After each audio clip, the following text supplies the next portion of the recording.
escort to the President in Washington, D.C., and it is entrusted with the responsibility of protecting our nation's capital during times of national emergency as part of the Joint Force Headquarters National Capital Region.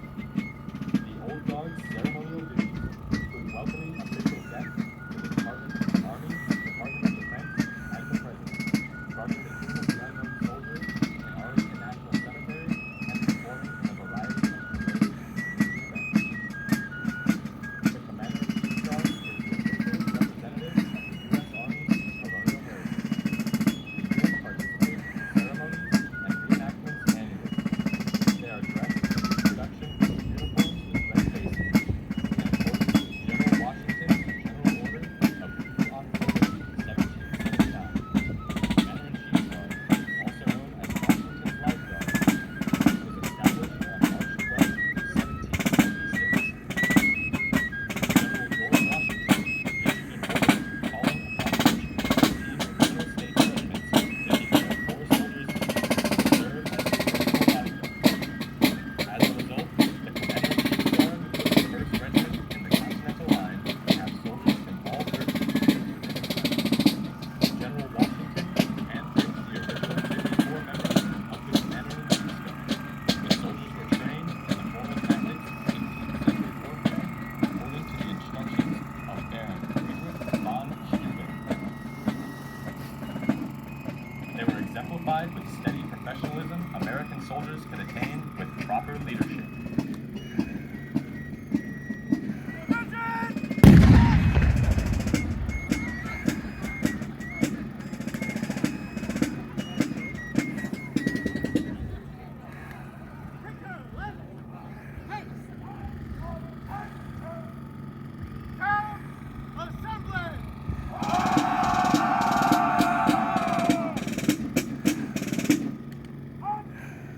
The vast majority of Continental soldiers were infantrymen. They are armed with a 12-pound, 75 caliber smoothbore Brown Bess musket. This was the standard weapon of the Continental soldier during the American Revolution. It is a flintlock muzzle-loading weapon with a maximum effective range of 80 to 100 yards. The bayonet weighs approximately 1 pound and has an 11 to 13-inch blade. Their equipment consisted of a cartridge box, which contains 24 paper cartridges of ammunition and a bayonet sling scabbard. The basic fighting element of the Continental Army was the platoon.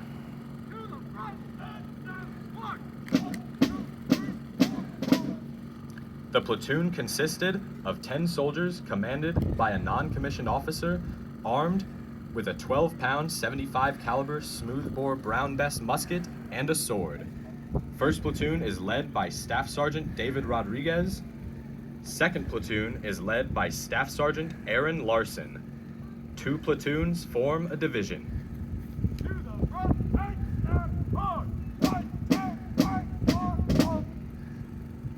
The division commander marches at the head of the formation.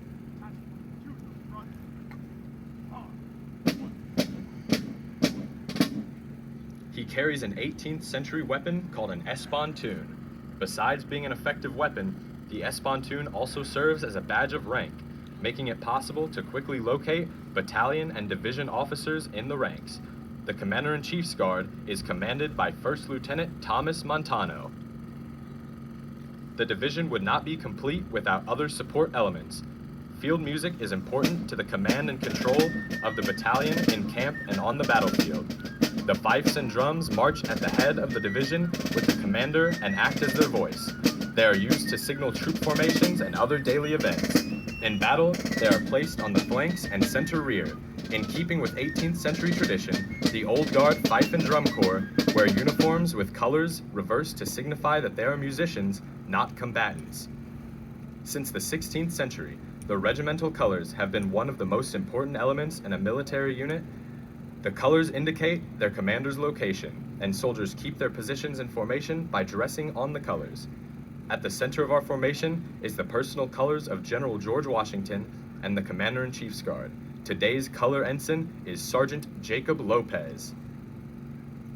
What you are about to witness is a demonstration of 18th century battlefield tactics.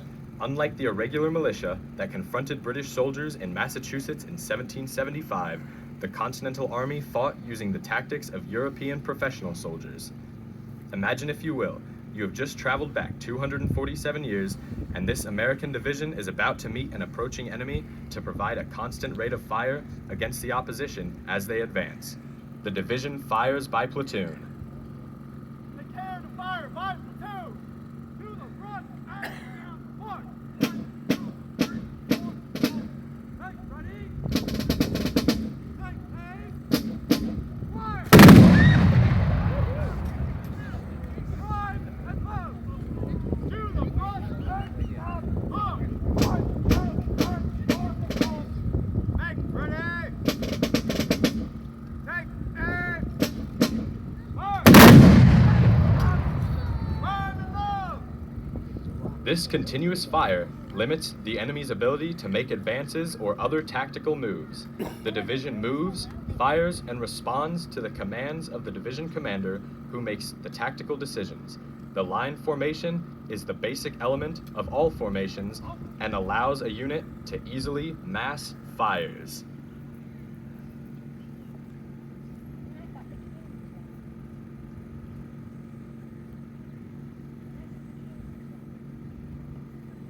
Take care to fire by division! Up! To the front and down, hard! 1, 2, 3, 4, 5. Make ready! Take aim! Fire! Drive and load! On the open battlefield, exposed infantry is extremely vulnerable to cavalry attacks. The Commander-in-Chief's Guard will now demonstrate its response to an enemy-mounted threat. The commander will quickly move his unit into a rectangular defensive position known as defense against cavalry.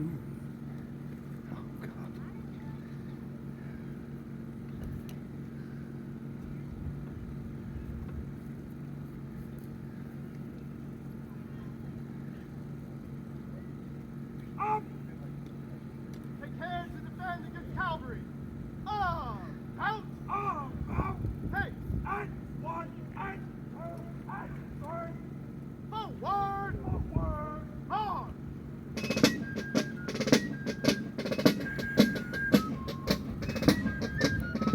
This formation provides the Commander-in-Chief's Guard with the ability to protect itself from all sides.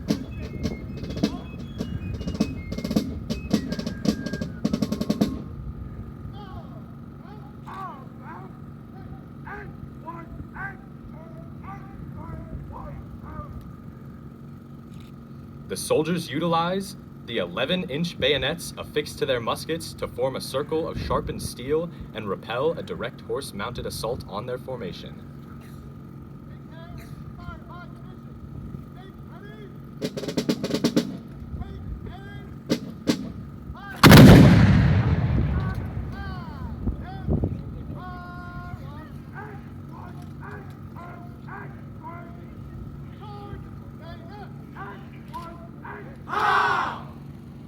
Having successfully defended against the cavalry attack, the Commander-in-Chief's Guard reforms the basic line formation to continue their attack and prepare for their final assault to destroy the enemy.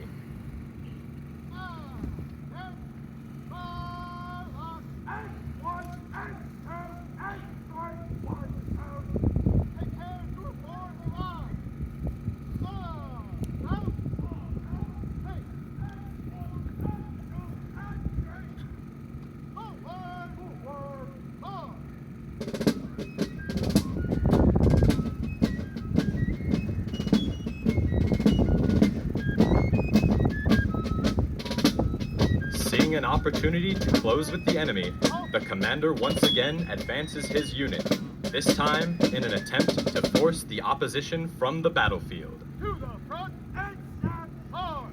1, 2, hard! 2, 3. The bayonet charge, the ultimate object of tactical maneuver on the battlefield, was most often decided by one side or the other, giving into panic when confronted by an advancing wall of cold steel.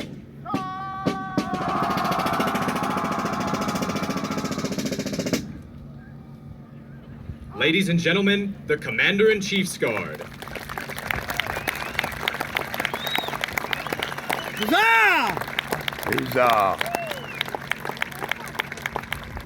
Now taking the field is the nation's foremost color team, the 3rd U.S. Infantry Regiment's Continental Color Guard.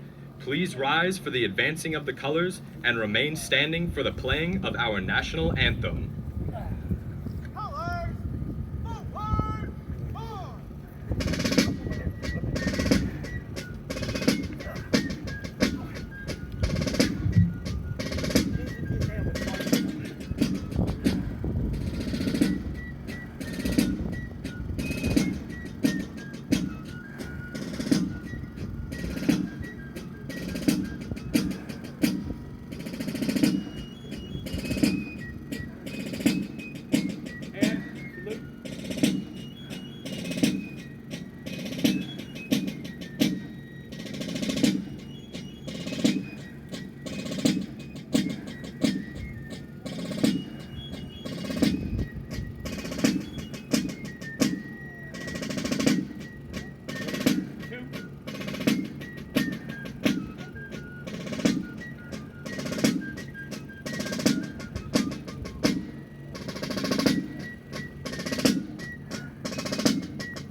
Oh, say, can you see by the dawn's early light what so proudly we hailed at the twilight's last gleaming, whose broad stripes and bright stars through the perilous fight o'er the ramparts we watched were so gallantly streaming, and the rockets red glare, the bombs bursting in air, gave proof through the night that our flag was still there. Oh, say does that star-spangled banner yet wave o'er the land of the free and the home of the brave?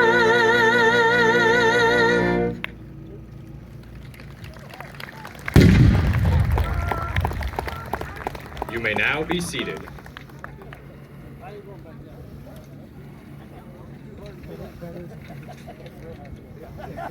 I appreciate that.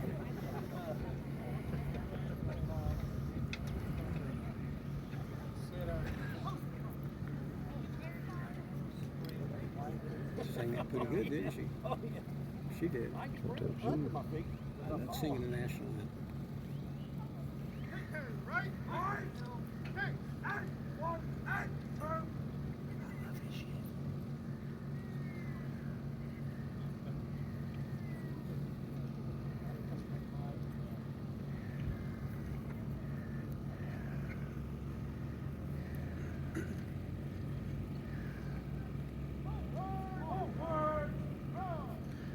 By 1779, the Continental Army's regular regiments had become formidable battlefield opponents, whom the British and their Hessian allies hesitated to confront.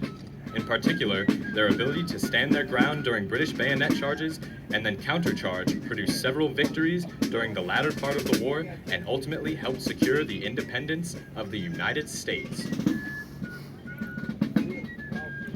Coming this way.